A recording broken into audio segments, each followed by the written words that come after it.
thought I'd put together a dedicated FAQ video just to go over some of the questions we get asked more than others. Now, if you're brand new to Optiml or a long-term user, the purpose of this video is to answer your questions and possibly provide further insights to things you didn't already know.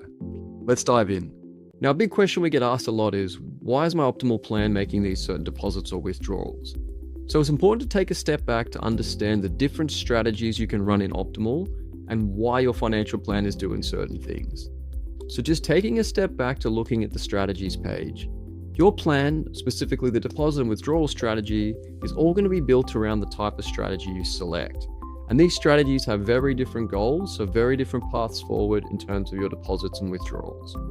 Now, taking a step even further back, all these plans are built around what you're telling Optiml you need in after-tax dollars each and every year of your plan. This is the foundation of how your Optiml plan's built. How much money do you need? So when you input your after-tax living expenses, you can also interpret that as your after-tax income requirements. So the after-tax living expenses, along with any fixed expenses you may have added, so that would be including a mortgage, life insurance premiums, or any debt, they're classified as fixed expenses, so they have to be paid. You may have added goals as well on the goals page, so just quickly navigating back to that. These are future purchases you want to simulate, whether it's a reoccurring goal such as a vacation budget or a one-time purchase. These are goals that are also factored into your after-tax income requirements. And then of course your living expenses. So in this example, this is the total amount of money I need in after-tax income this year. And then of course, how is that going to shift and change each year? So in this example, I've got a go-go, no-go, slow-go simulation happening. You may also decide just to grow it by a fixed growth rate of 2% each year, and your expenses will just increase by that 2%. Now, we have a dedicated video explaining the different strategies in more detail, but at high level, the maximize after-tax estate ensures you have the desired after-tax income you need each and every year, and then it develops a plan that maximizes your after-tax estate. If your goal is to minimize your lifetime taxes, this plan also gets you the exact amount of money you said you need each and every year, and ensures your withdrawal strategy triggers the least amount of taxes to get the money that you need. If your goal is to leave no estate behind and you want to develop a plan that maximizes your lifetime and retirement spending and optimally draws your investments down to zero by the end of the plan, this is the max spend strategy. So not only does it ensure you have the minimum money that you said you needed on the after-tax expenses page, it also tells you and calculates how much more you can spend each and every year. And then there's the set your own value. So this is where you can input a specific dollar amount you want to leave behind. Optiml will not only calculate if that's possible, it'll also calculate and tell you how much more you can spend throughout your lifetime in retirement. Now, one of the most important things to highlight about Optiml's goal-based optimized plans is that they don't follow a set deposit withdrawal order. Based on the strategy you've selected, it will develop the most efficient deposit and withdrawal strategy for you. Now, a max value strategy, of course, is all about accumulation and maximizing your after-tax estate. So its deposit and withdrawal strategy is going to be very different than the maximized lifetime spending, where the goal is to melt down and draw down your entire liquid investments by the end of the plan. So a quick example, if you run a maximized lifetime spending strategy, where the goal is to optimally withdraw your liquid investments down to zero by the end of the plan, and you're questioning, well, why is it withdrawing from my TFSA? We need to remember that's the goal. It's to optimally start withdrawing your liquid investments to reduce your taxes and allow you to spend the most amount of money throughout retirement. Now, another question that comes up is, well, where do I see my deposits or withdrawals? Now, there are multiple places in Optiml you can view it. The first one is on the overview page. So this shows you a high-level overview of all the moving parts in any given year. So this is where you can see any calculated withdrawals that Optiml's calculated for you, and it shows you exactly what accounts and how much money is being withdrawn from what account. And then, of course, deposits. So in year one, if you've already made certain deposits, it'll just show you what you've already told Optiml. And then below that, it's how much and where you'll be depositing into each account. Now, just as a reminder, the default is a combined view. If you're running this with your spouse and you wanted to look at your individual numbers, you can click on your name and you see exactly how much money you're withdrawing or depositing from each account. Now, another way to view exactly when and how much you're withdrawing is on the cash flow view. So this shows a table view of multiple years. So if you want to scroll down past income, it'll show you exactly how much you're withdrawing from and from what account in any given year. And then at the bottom, once we look at any taxes and income, we can see exactly how much and where you're depositing into each account. So that's the deposits and withdrawals on the dashboard, but you can also view this under the investments heading on the left sidebar. So this will show you an overview of everything. So you can track here your TFSA, what the balance is, your contribution room, and of course, exactly how much you're depositing or how much you're withdrawing from each account. You can also just click on that individual account just to see exactly how much money you'll be withdrawing or depositing in any given year. Here we can look at when your RSP converts to a RIF, is tracking what your minimum RIF balances are, and exactly how much Optiml is actually calculated. Now the next topic we'll cover is what is surplus spending. Now surplus spending will only appear in your plan if you're running a maximize lifetime spending strategy or a set estate value strategy. Now as a reminder, if selecting this max spend strategy, you can actually pick and allocate when you want to see surplus spending. So just going back to the expenses page where you've input your required or desired after-tax income needs, you may not necessarily want to see surplus spending until a certain age or a period of time throughout your plan. So when running the surplus or the max spend strategy, you can set the age in which you want to see surplus spending start and stop. And then in those periods before and after, the plan will just develop and ensure you have the exact amount of after-tax income you need. And then in the surplus spending window, it'll calculate exactly how much more you can spend to ensure that you're not going to run out of money and you're still going to leave an estate behind if you're running that set value strategy. You could also just drag it from the very beginning, the beginning and all the way to the end, and essentially just ask Optiml, well, based on everything I've told you, how much money can I spend in after-tax dollars each and every year of the plan? So going back to the dashboard, I've just got a max spend strategy I ran earlier.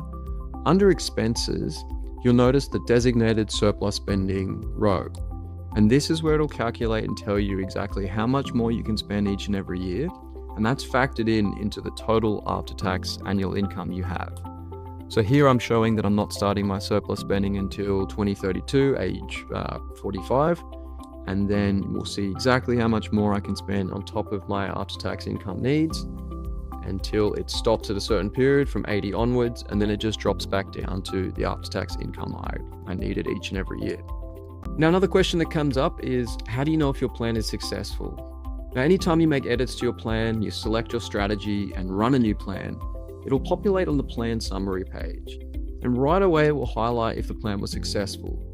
Now what success means is that you didn't run out of money at any point throughout your financial plan, based on your after-tax income requirements, based on the strategy you selected, if you added any goals and future purchases. A successful plan means you're able to accomplish everything you input in your plan.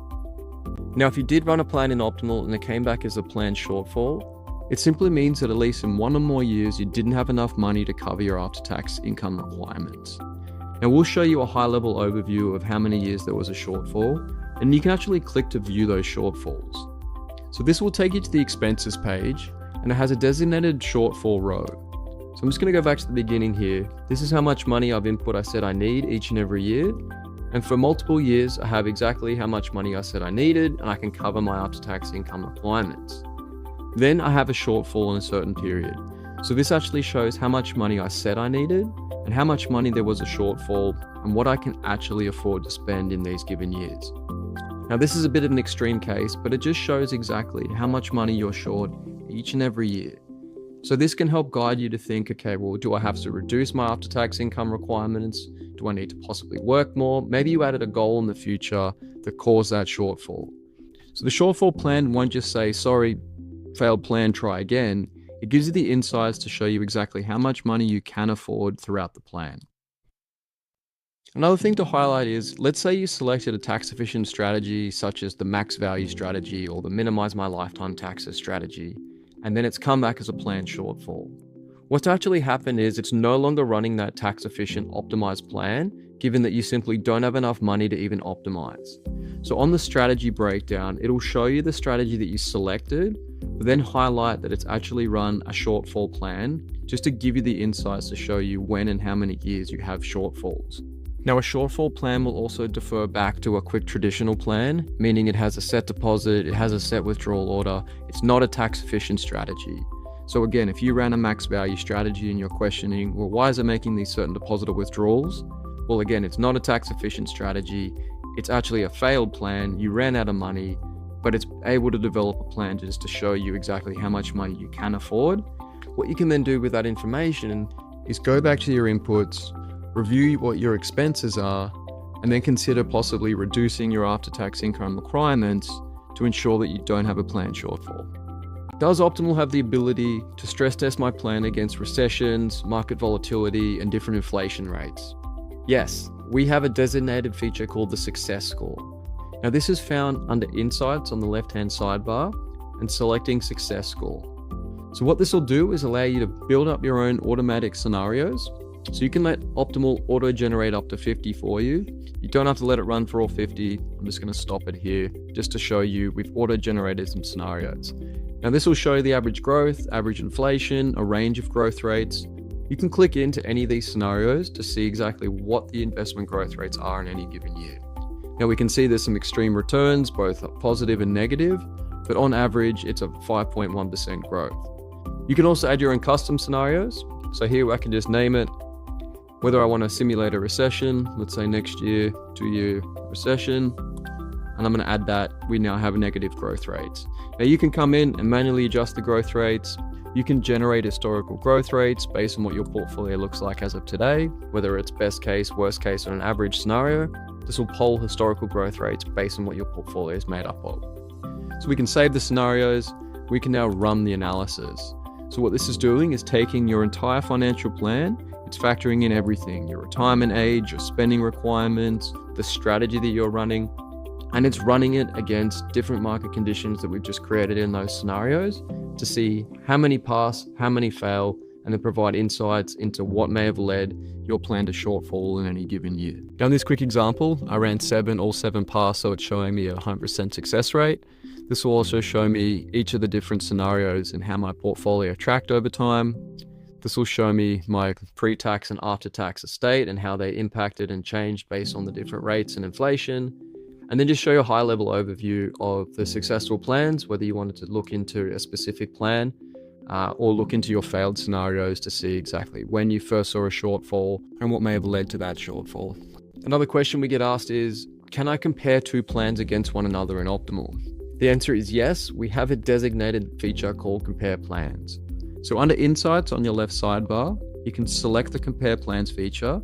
This will show you all the plans you've already saved to your profile, and you can select the 2 that you want to compare. So in this example, I'll just select the first 2 we have here, but you can select any 2 that you want to compare, and then select Compare. This will show you the outputs and the differences. So whether we want to focus on what plan gives me the highest after-tax estate value, it'll show you the difference. If we want to focus on lifetime taxes, this will show you how your taxes change each and every year in comparison to the 2 plans. So the key insights and comparisons, you can review and look at any of the information that you want to compare, whether it's the different deposit strategy amongst the 2, the different withdrawal strategy. Now, the final thing I wanted to highlight in the video is introducing our AI agent, Eva. Now, many of you are already using Eva, but for those who are unfamiliar, Eva is Optiml's AI agent that can actually see and analyze your financial plan. So if you ever have any questions about why is it making a certain withdrawal, or how are my taxes so low in a certain year, you can ask Eva any questions at all. So how to use Eva? If you're on your dashboard, you can click Ask Eva button to open up the chat, where you can just begin asking any question you'd like. Now you can also find Eva anywhere in Optiml just by clicking the bottom right of your screen to open up Eva's chat, where you can continue the conversation. If let's say you're on the investments page and you have a particular question about your TFSA, again, just open up Eva and ask your question. Eva can also help you with navigation. If you wanted to know some of the calculations and assumptions that are going on to your plan, you can ask Eva anything at all about Optiml to provide you the support that you need.